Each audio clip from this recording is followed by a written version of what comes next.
Karnataka platform ಆಧಾರಿತ gig ಕಾರ್ಮಿಕರ ಕ್ಷೇಮಾಭಿವೃದ್ಧಿ ಮಂಡಳಿ ರಚನೆಗೆ ಇಂದು ನಡೆದ ಸಚಿವ ಸಂಪುಟ ಅನುಮೋದನೆ ನೀಡಿದೆ. ಮುಖ್ಯಮಂತ್ರಿ ಸಿದ್ದರಾಮಯ್ಯ ಅವರ ನೇತೃತ್ವದಲ್ಲಿ ವಿಧಾನಸೌಧದಲ್ಲಿ ನಡೆದ ಸಂಪುಟ ಸಭೆಯಲ್ಲಿ ಈ ಅನುಮೋದನೆ ದೊರೆತಿದೆ.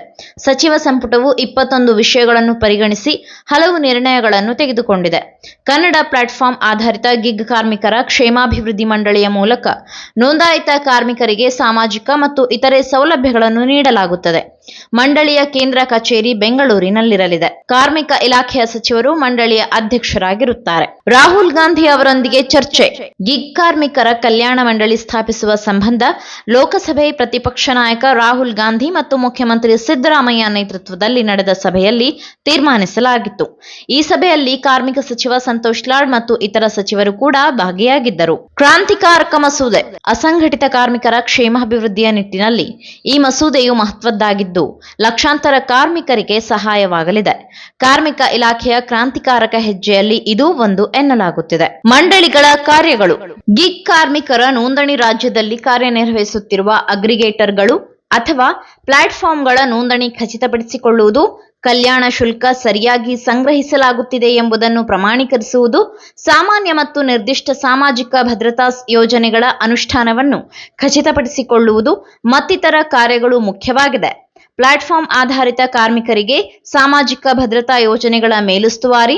ರಾಜ್ಯ ಸರ್ಕಾರವು ರೂಪಿಸಿದ ಯೋಜನೆಗಳ ಆಧಾರದ ಮೇಲೆ ಸೌಲಭ್ಯಗಳು ಕಾರ್ಮಿಕರಿಗೆ ತಲುಪುತ್ತಿವೆ ಎಂಬುದನ್ನು ಮಂಡಳಿ ಖಚಿತಪಡಿಸಲಿದೆ. ಗಿಗ್ ಕಾರ್ಮಿಕರಿಗೆ ನಿಧಿ. ಗಿಗ್ ಕಾರ್ಮಿಕರ ಅನುಕೂಲಕ್ಕಾಗಿ ಕರ್ನಾಟಕ ಗಿಗ್ ಕಾರ್ಮಿಕರ ಸಾಮಾಜಿಕ ಭದ್ರತೆ ಮತ್ತು ಕಲ್ಯಾಣ ನಿಧಿ ಸ್ಥಾಪಿಸಲಾಗುವುದು. ಇದರ ಮೂಲಕ ಸಾಮಾಜಿಕ ಸೇವಾ ಸೌಲಭ್ಯಗಳನ್ನು ಒದಗಿಸಲಾಗುತ್ತದೆ. ಇದರಲ್ಲಿ ಸಂಬಂಧಿತ ಪ್ಲಾಟ್ಫಾರ್ಮ್ ಆಧಾರಿತ ವೇದಿಕೆ ಮತ್ತು ರಾಜ್ಯ ಸರ್ಕಾರದ ಕೊಡುಗೆ ಸೇರಿರುತ್ತದೆ. ಕ್ಷೇಮಾಭಿವೃದ್ಧಿ ಶುಲ್ಕ. ಅಗ್ರಿಗೇಟರ್ ಅಥವಾ ಪ್ಲಾಟ್ಫಾರ್ಮ್ ಆಧಾರಿತ ಸಂಸ್ಥೆಗಳಿಂದ ಕ್ಷೇಮಾಭಿವೃದ್ಧಿ ನಿಧಿಯನ್ನು ಸಂಗ್ರಹಿಸಲಾಗುತ್ತದೆ. ಇದನ್ನು ಪ್ಲಾಟ್ಫಾರ್ಮ್ ಆಧಾರಿತ ಗಿಗ್ ವರ್ಕರ್ಸ್ ವೆಲ್ಫೇರ್ ಶುಲ್ಕ ಎಂದು ಕರೆಯಲಾಗುತ್ತದೆ. ಅದು 1% ಕಡಿಮೆ ಇಲ್ಲದ 5% ಹೆಚ್ಚಿಲ್ಲದಂತೆ ಸಂಗ್ರಹಿಸಲಾಗುವುದು. ಸಂತೋಷ್ ಲಾಡ್ ಅವರ ಪರಿಶ್ರಮ. ಈ ಮಂಡಳಿಯನ್ನು ಆರಂಭಿಸಲು ಕಾರ್ಮಿಕ ಸಚಿವರಾದ ಸಂತೋಷ್ ಲಾಡ್ ಅವರು ಮಹತ್ವದ ಪಾತ್ರ ವಹಿಸಿದ್ದು, ಕಾರ್ಮಿಕರ ಕಲ್ಯಾಣಕ್ಕಾಗಿ ಅವರು ಈಗಾಗಲೇ ಹಲವು ಕ್ರಮಗಳನ್ನು ಕೈಗೊಂಡಿದ್ದಾರೆ. ಸಂಘಟಿತ ಮತ್ತು ಅಸಂಘಟಿತ ಕಾರ್ಮಿಕರ ಕಲ್ಯಾಣಕ್ಕಾಗಿ ರಾಜ್ಯ ಸರ್ಕಾರ ಹಲವು ಮಂಡಳಿಗಳ ಮೂಲಕ ಸಾಮಾಜಿಕ ಸೇವಾ ಸೌಲಭ್ಯಗಳನ್ನು ನೀಡುತ್ತಿದ್ದು, ಇದೀಗ ಈ ಸಾಲಿಗೆ ಗಿಗ್ ಕಾರ್ಮಿಕ ಕಲ್ಯಾಣ ಮಂಡಳಿಯೂ ಸೇರಲಿದೆ.